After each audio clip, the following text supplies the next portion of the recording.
Good morning. This is June 6, 2016. This is Proactive Actions here, wishing you a wonderful and glorious morning. And just a reminder, God is in control. He is in control. He sees and knows everything going on, and He knows your heart. This is a heart matter.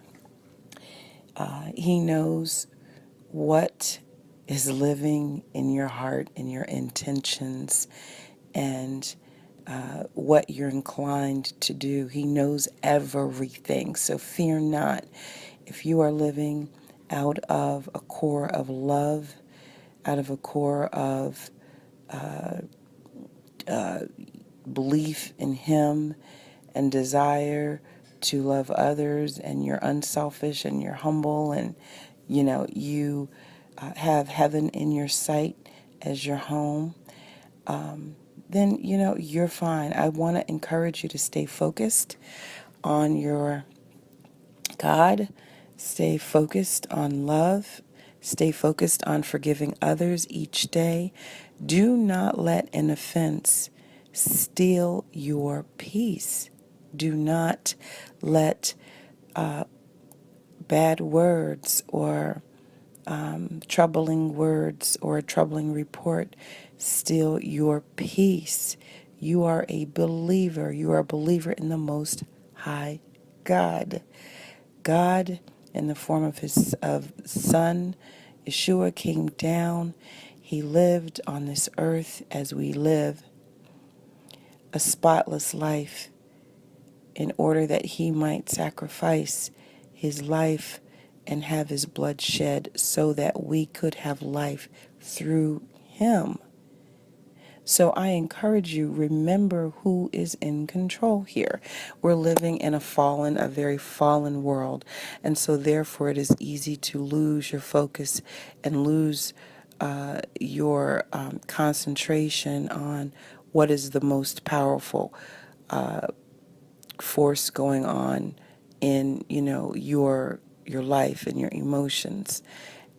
It's easy to fall prey to the depravity and I'm trying to collect my thoughts here. I know what I want to say. It's easy to be tempted to fall prey to what is going on around us. The depravity, it's always something crazy, something new. I was just seeing on YouTube where, there is a larger than you would expect group of people that like to dress up and walk and act as dogs and puppies. And this is just one thing amongst a whole slew of depraved behaviors. One person was saying that he encourages everyone to stop living as humans and begin living as dogs. What an insult to a God who created us in His image. What an insult to a God who did everything that He could. He gave a sacrifice, and that's the final sacrifice. Jesus Christ's sacrifice is it.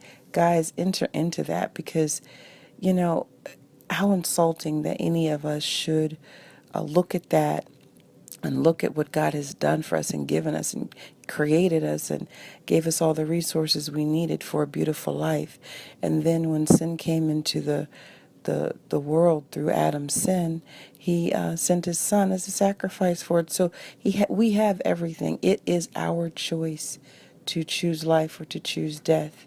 And how sad our God must be when we purposefully choose death.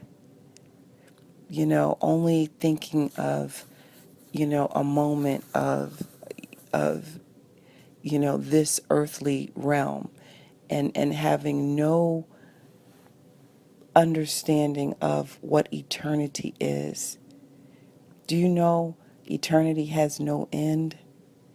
So whatever you're doing, whatever you are living for, whoever your father is, Beelzebub, Beelzebub or God, that's who you're going to be with, for in eternity.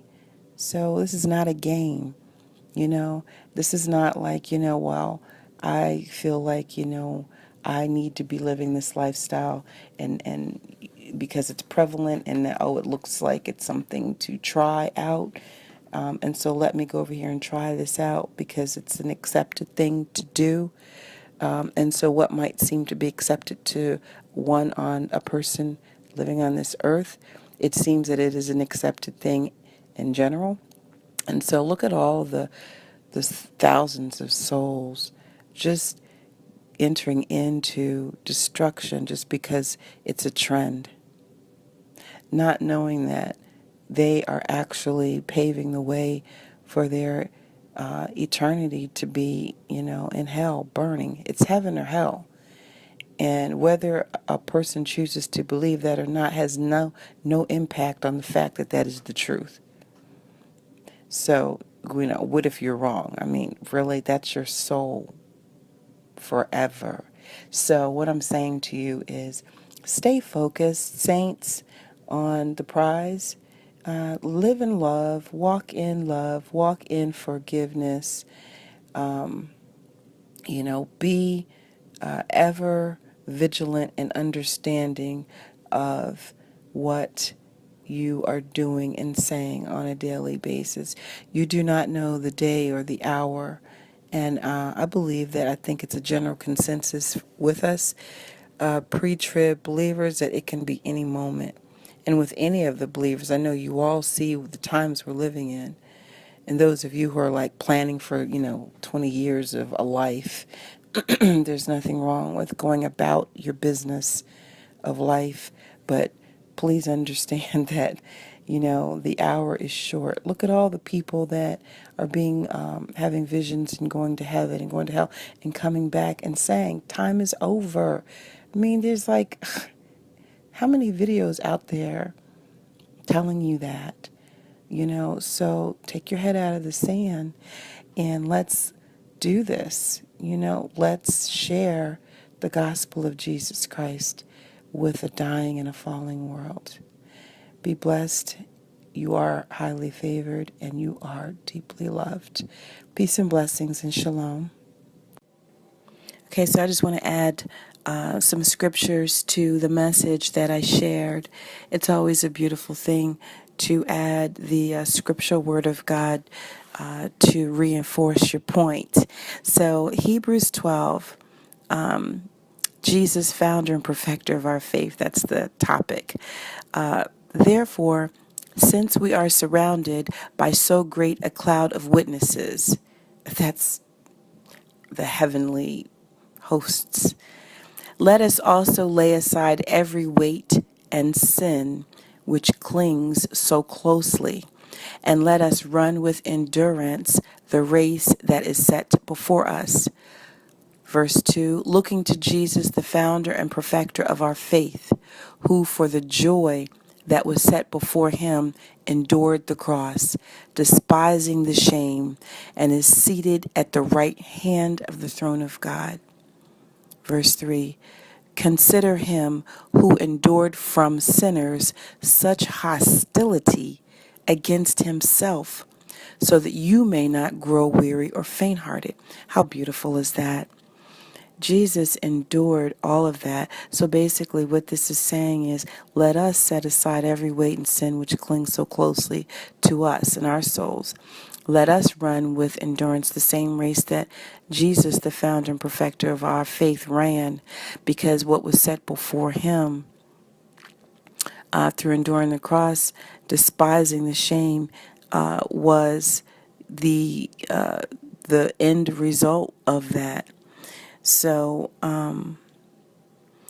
considering him who endured from sinners. So, God came down and endured from sinners hostility against those that created them. And he did that so that we might not grow weary or faint-hearted ourselves. What an example. So that tells you, what can you really complain about, looking at what our Creator went through, looking at what Jesus went through. The next is 1 Corinthians 9:24 through 27. I'm sorry, again, 1 Corinthians 9:24 through 27. Striving for a crown. Do you not know that those who run in a race all run, but one receives the prize? Run in such a way that you may obtain it. And everyone who competes for the prize is temperate in all things. Now they do it to obtain a perishable crown. That's worldly. But we for an imperishable crown. Therefore I run thus, not with uncertainty. Thus I fight, not as one who beats the air, but I discipline my body and bring it into subjection, lest when I have preached to others, I myself should become disqualified. Let me read that again. Therefore I run thus, not with uncertainty, thus I fight, not as one who beats the air, but I discipline my body and bring it into subjection, lest when I have preached to others, I myself should become disqualified. So, that's a message to me to understand, if I'm going to encourage others, I really am encouraging myself as well. So I just wanted to add those scriptures to the message. Thank you, and be blessed.